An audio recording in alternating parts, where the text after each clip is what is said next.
Hi, Heather. Welcome to the Awaken Your Wise Woman podcast. Thanks. It's so fun to talk to a fellow podcaster, but also someone who I actually know and feel like I could consider you a friend. So it's nice to have you on the podcast. And I would love for you to share a little bit about yourself for the listeners who might not know you. Thanks, Biz. I'm so excited to be here today. Let's see. Wow. Well, I am a licensed clinical psychotherapist, and I'm also a certified sex therapist.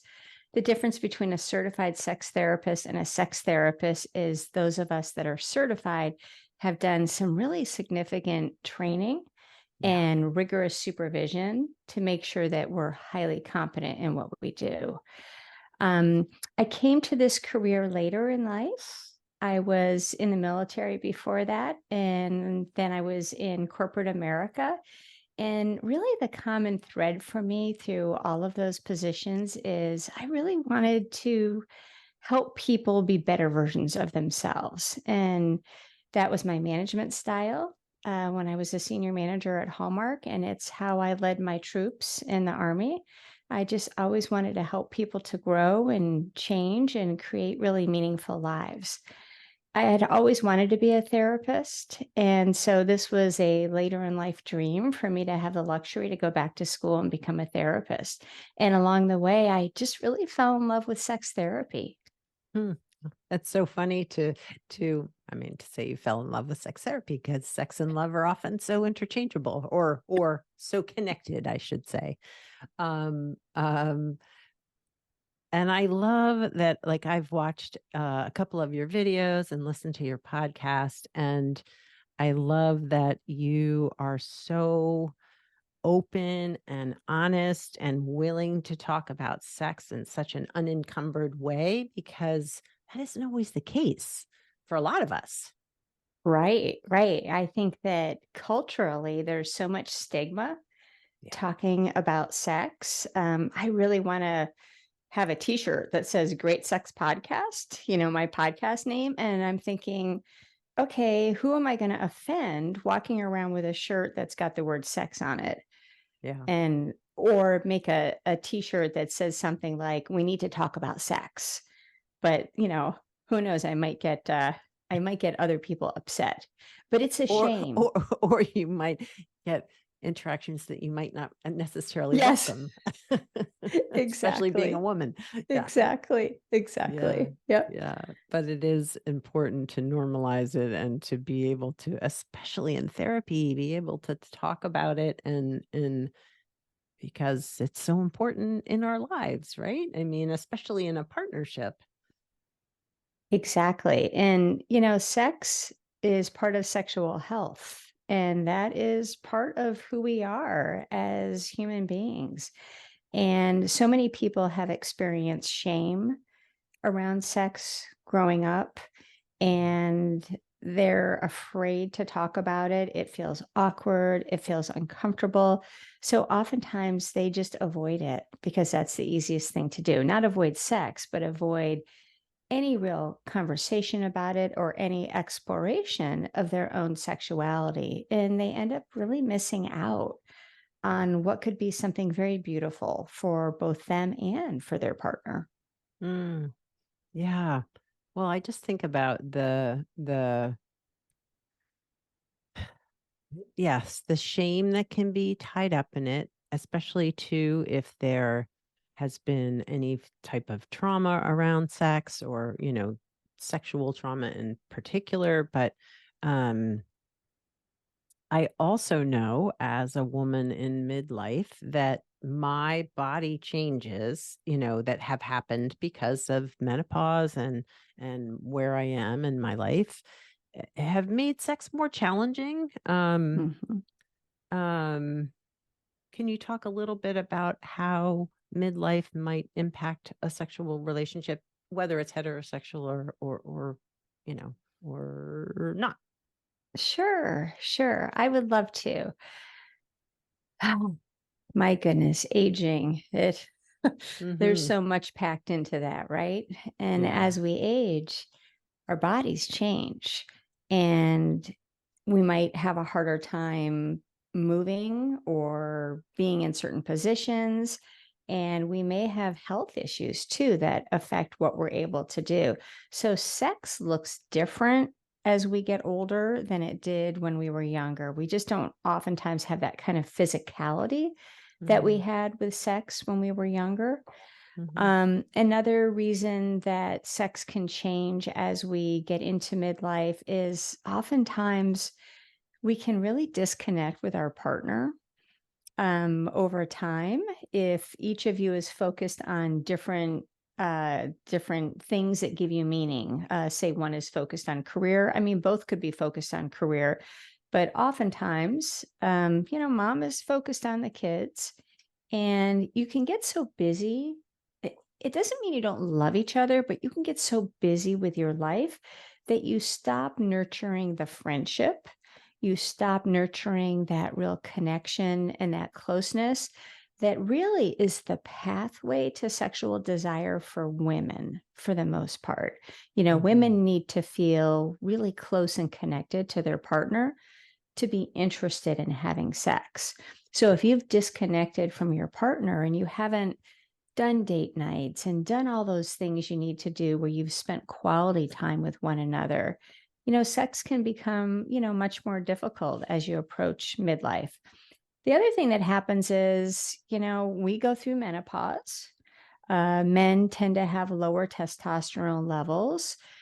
Things don't work as well as they used to. Mhm. Right? So Yeah, yeah. menopause can cause just a host of issues for women. We have lower estrogen, our vaginal tissues are more fragile, they thin out. Sex can become very painful. Yeah. Um, Things kind of shift and change and can atrophy. Your vagina can actually atrophy if you don't have penetration for a while, and that can make pain even more significant. Yeah. For men, they have erectile dysfunction, and even a normal healthy male is likely going to run into periods of erectile dysfunction or erectile dysfunction every time. Yeah. And what that means is they just can't sustain an erection that's hard enough for penetration. Yep.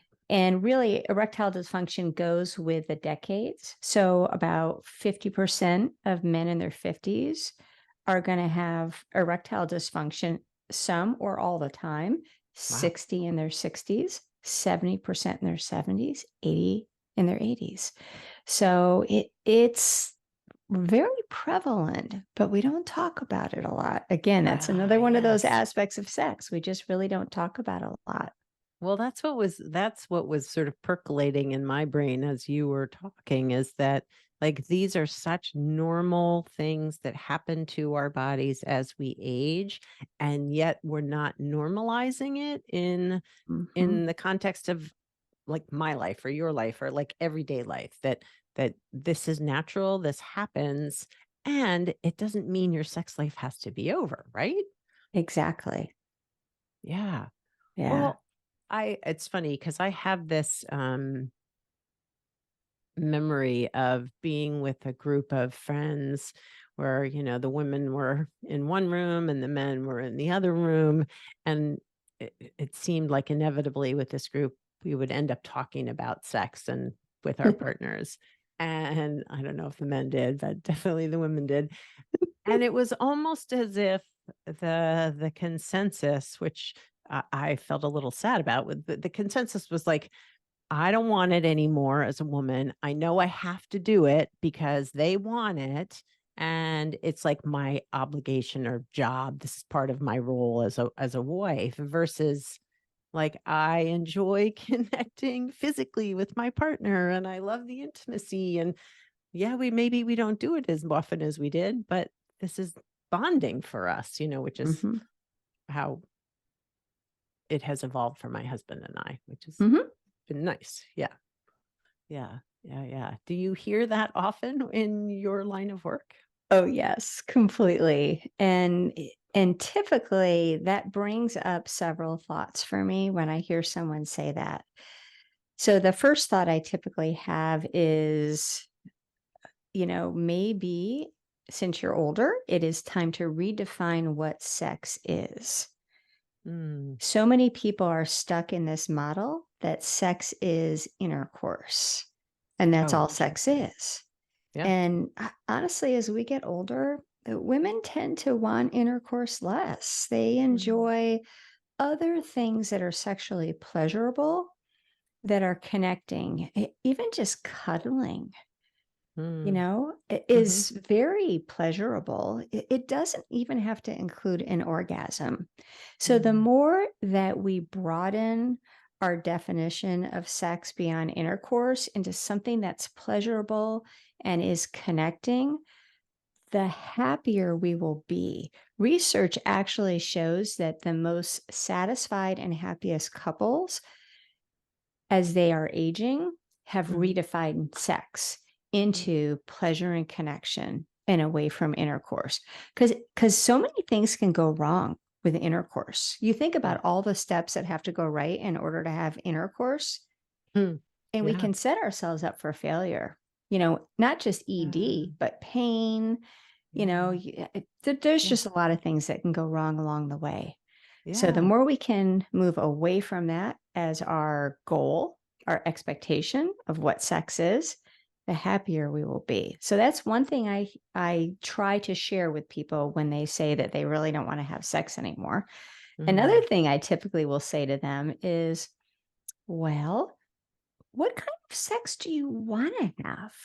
Because when somebody doesn't want to have sex anymore, oftentimes the kind of sex they're having is not enjoyable sex for them, but they don't Mm. say anything about it because they think Yeah. it's their obligation. That was that word you said, right? They Right. feel obligated. And when we have sex, when we don't want to have sex because we're obligated, Yeah. how does that make us feel? Well, do you look forward to the next time you're having sex? Yeah. No. Right. Right. It's You like you feel oftentimes objectified dread or it. yeah. Yes, Yeah. you feel Yeah. objectified. So you kind of then start to dread sex.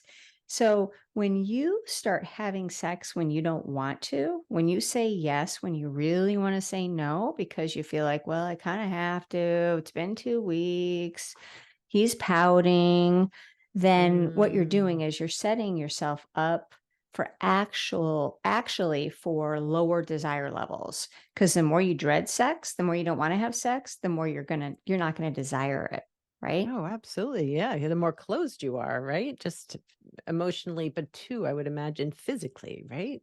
Yes. Yeah. Yes. Yeah. Because in a way, you're violating your body by having Right. sex when you don't want to. Right. You're giving consent when you really don't want to. Hmm. And I have heard couples say, yeah, well, but it's not fair to him and he deserves to have an orgasm. And I say, does he have a hand? Okay. I mean, there's also wonderful sex toys that you can use to have an True. orgasm when you're a male. You Yeah. don't need your partner's vagina or mouth Mm. to have your Yeah. orgasm, Yeah. right? And Yeah. then I'll get pushback sometimes from the men, and I'm not trying to male bash here. This is just some men saying, "Yeah, but it's just not the same." Mm. Right? Yeah. Yeah. And then I push back on them and I say, "But how do you want to treat your wife? Yeah. Do you want her to do something that really she doesn't want to do Yeah. just because you want it? Are your needs in that moment more important than hers?" Mm. But if we Mm. circle back to the question of what kind of sex are you having? And is that sex good sex? Is that the kind of sex you want to have? Right? Then oftentimes we can go through a process where we can explore what kind of sex would be good sex to you then, Right. right? If really all you're having is 90 seconds of foreplay and you're going right to intercourse, then Yeah. that's really not that enjoyable. Yeah. Okay. Because women take on average 20 to 40 minutes of direct clitoral stimulation in order to have an orgasm. Wow. Men, Wow. about 3 to 5 minutes of penile stimulation. So Wow. women need a lot longer time to warm up, okay, to get aroused. We say women are more like slow cookers and men are more like microwaves. Okay. I love that. Well, Yeah. and can I add too, if you're highly sensitive, it could take you even longer because you just need that depth of processing and connection and intimacy to really feel that closeness and relax enough to get aroused. Yeah. Yes. Yeah. So that would make that push you more on the Mhm. upper end of that spectrum, right? Yeah. Yeah. Yeah. And I would think it's really important for your partner to understand that Mm, and to be able to give you that space and that time, right? yeah. And not rush you along, Yeah. Yeah. right? Oh, totally. Yeah. And so what if, we were talking a little bit about this in terms of being on different paths sexually, right? Like, oh, either here it's my obligation or, maybe as a woman or in the partnership, I do need more cuddling and foreplay and just time spent in other intimate ways. And your partner is really just about, let's just get to it and have intercourse. Like, I mean, it sounds like, talking it through as we just did, but it's really getting them to sort of be more open to hearing the other side. Hmm. So, what you're describing is a classic desire discrepancy. Mm, That's what we call it. It's a differences in sexual desire in a relationship, and it strikes people all across the age span, yeah. not Yeah. just as we get older. But I have many younger clients that are suffering from the same thing, Yeah. and typically it is the higher desire person that tends to think they're right, Hmm. that tends to think the other person should be up in their game, right? Right. Right. Yeah. In meeting them where they are. And it's really important to understand that the differences are both in frequency and what you want to do. Okay, Mm, because one partner may want more sex than the other, but one partner may also want to have different kinds of sex than their partner. yes. Like one Yes. partner may want sex that is a little kinkier Hmm. than the other partner, right? So Sure. there's Sure. what we call right there is a desire difference. It's a desire discrepancy. Yeah. So when those situations arise, it's really important for the couple to really talk about sex, right? The thing that we started off the episode saying is really, really difficult for most people to do. Yeah. And Yeah. I always say, well, you can tell your partner how to load the dishwasher. How come you Yes. can't tell them, what to do sexually? But it's Mm, it's just so filled with embarrassment and awkwardness and shame. It's really hard for people to talk about this, but they have to. They yeah. really have to be able to say, you know, this is what I enjoy about our sex. This is what I don't enjoy about our sex. This is what I would like to have different about our sex. And in Mm, order to do that, people really need to understand their own wants and needs sexually. And mhm. sometimes it's hard for people to unpack that. Sometimes they are a little disconnected Yeah. from their body, whether it's because they've never had the space to explore their sexuality. They may have had sexual trauma. Yeah. They may have had a partner in the past that pressured them into things they didn't want to do. Mm, Okay. mhm, mhm. So many, many people really don't take the time to explore and figure out what turns them on. What do Yeah. they need? What makes sex great for them? Mm, So when we have a discrepancy in a couple, I often suggest they get curious and say, could you get curious about where your partner's coming from on this? Can you mhm. understand their perspective? Can you understand why this is important to them? Can Yeah. you understand why they don't want to have as much sex than you or they want to have different sex than you? And if they can get curious, it can hopefully open a dialogue between the two that can be productive, Yeah. Yeah. in For all of sure. that. Yeah. Well, The other because from issue, the curiosity it can create creativity or new ways of being with each other, I would imagine. yes, Right. yeah, Yeah. because that's a great segue into the next point, which is people have to learn to compromise. Yes, It yes, doesn't mean yes. one partner's right and the other's wrong. There's a middle ground that they have to figure out for themselves. I think the researchers John and Julie Gottman, Mhm. who have done tons of research about relationships, say that about 85%, I believe that's the number, of issues in a relationship are actually unresolvable because Wow. we have different beliefs, different ideas, we're different people, so we Hmm. don't necessarily think alike. And for Mm. some people, sex is one of those unresolvable differences. They may never resolve it in a way that they're both exactly aligned with their desire. Hmm. Okay. So, Mhm. how do you manage something that's unresolvable?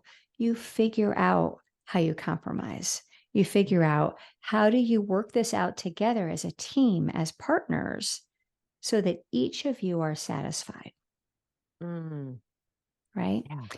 And part of this, Biz, is couples have to avoid the blame game, Yeah. right? Boy, boy, Blaming boy, one boy. So another hard. Yep. for, Yeah. yep, Not for where falling the into that. Yeah.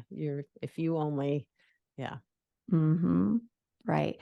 And it's unfortunate that the higher desire partner is going to hear no more frequently. And if they're not really confident or they see no as a rejection of them, if they don't Yeah. feel desired, that can really hurt their self-esteem, right? It Mm. impacts their ego. So Yeah. that is a conversation couples need to have too is um, how do I say no that is not going to be upsetting to you? Right. That you can hear me and yeah. Yeah. Hmm. Wow. Yeah. Wow. Another Yeah. conversation couples, especially those with a desire discrepancy, need to have is how do we initiate and who initiates? Well, and I would imagine too, like, what does consent look like and sound like? Yeah. Hmm. Yeah. Right. Mm. Because consent is so important. And Yeah. just as we talked earlier with women that feel obligated to have Mhm. sex with their partner, and it's not always women, sometimes it's men too, Sure. because it's even harder for men when they are the lower desire partner. Oh, Because from a absolutely. societal standpoint, right? The expectation is you're gonna be the driver of this. Yeah, Right. absolutely. Yeah. Right. It's Yeah. it's this toxic masculinity of what a real man is, right? A real Right. man's supposed to want sex 24/7, Right. Right. right? Mm. Yeah. Yeah. So this is lovely. I mean, I love to think about the possibilities for couples where there is a desire discrepancy that, compromise. You may not always be getting exactly what you need, but if you're both giving and receiving, that's really beautiful, right? Right. Yeah. I think it's important for couples to understand what sex means to them too. Mm. As I mentioned, if one person is rejected, if they hear no and they feel rejection, Hmm. it's typically that they align sex with love, right? They feel like sex makes them feel loved. And if they're not getting sex, that means they're not loved. And Mm. that's a really bad story to tell yourself because Yeah. it's a false story.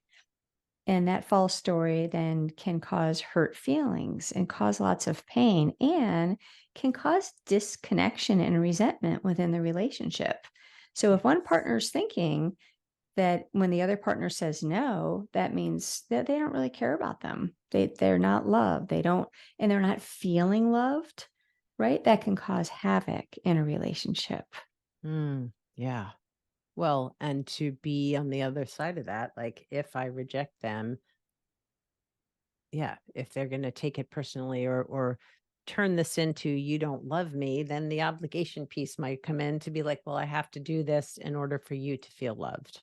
Which Exactly. then, yeah, Exactly. yeah. Yeah. So understanding what sex means to you and really having an honest conversation about that and challenging your belief systems can really help couples when they have a desire discrepancy. Mm, One of the yeah, best things as we are in our middle years and older that we can do with our partner is one to really develop the friend, like continue to develop our friendship, yeah, spend time together, do just respect one another as friends and enjoy one another's company, yeah. right? Like that's one crucial ingredient that is helpful for couples. And Hmm. the other is to prioritize sex, whatever it looks like for you, to prioritize it, right? Mm, So that you're not into a situation where, well, we haven't had sex in 2 weeks, 3 weeks, 4 weeks, 5 weeks. Before we know it, it's been 2 months, it's been 3 months since we've had sex. And then it's even harder to get back to that place of being sexual again. mm, yeah. So really, like, I mean, do you ever encourage, I guess it depends on the couple, like having it like a scheduled time or just to have it. I mean, I know that sounds a little awkward and weird, but too, if for people who want to know what's expected, like me, Uh-huh. to sort of have a plan about how it's going to unfold. No, I do not think it sounds funny at all. And that's what my husband and I do. We schedule sex Yeah. because it helps me to know to be able to plan, right? Yeah. And then if Yeah. I'm not in the mood for sex that day, I can do what I need to do to get myself in the mood, Yeah. right? Yeah. Because it's important and we've planned it. And Mm, when you start canceling out on your partner to have sex, that can be a very unhealthy thing. It's one thing to say, I know we were going to have sex today, but I'm so overwhelmed with things. I'm stressed. I can't relax. How about tomorrow? Right? Like yeah. that's okay. But if Hmm. you keep putting it off, or every time you say, "Oh, I'm too stressed now. Let's do it tomorrow," then that is really not a good idea. Yeah. That makes For some sense. people, if they schedule sex, it puts more pressure on them. They Sure. feel anxiety about it. I So could for see those that. people, maybe scheduling sex is not a good idea. But I will say, as we get older, really we kind of need to schedule sex more and more because either one person has to take erectile dysfunction medication, Right. okay, and sometimes you got to wait a period of time before Hmm. you can be sexual, Hmm. or you're working around jobs or other things. Yeah. And so I think scheduling sex is great. I've Yeah. actually had people say, but then it's not spontaneous. So it's really not sex. And I'm like, when you go to a restaurant and you order food, didn't you plan that out? That's not spontaneous, right? Is that food still good? Right. Are you still eating and enjoying it? Of course you Yes. are. That's funny. That's funny. But I guess, yes, for some people, it feels like it has to be more organic than planned. Hmm. But yeah, I see the value in planning because as an older adult, it's easy to sort of put the tasks ahead of sex life, right? Oh, I got to do Oh, the yes. laundry, we got to go grocery shop, whatever it is. I got to work. Yeah, take the dog to the vet, whatever it might be. It's easy to have those things get in the way of Hmm. that intimacy and setting aside that time just for each other. Exactly, because those things are always going to be there. Yeah, I mean, we're never really caught up with the dishes or the laundry, right? Because the minute you never. think you are, oh, we're not, Yep. Yep. right? Yep. So Yep. those things will always be there, Yeah. but Yeah. our partners might not, Yeah. or our ability to be sexual with our partners might not.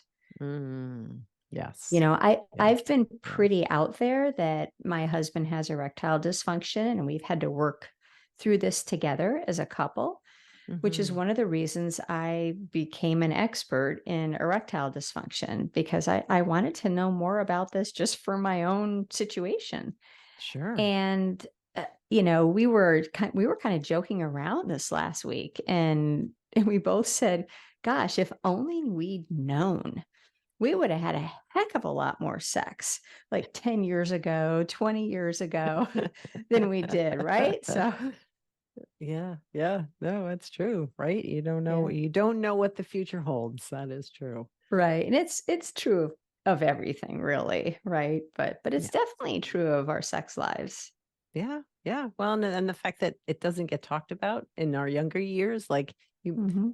yeah, it's not normalized as part of aging. And all you see is the commercials for erectile dysfunction drugs that like this is going to fix it and Oh, suddenly you're both going to be like in the mood and have this amazing sex life, but that's not the truth either.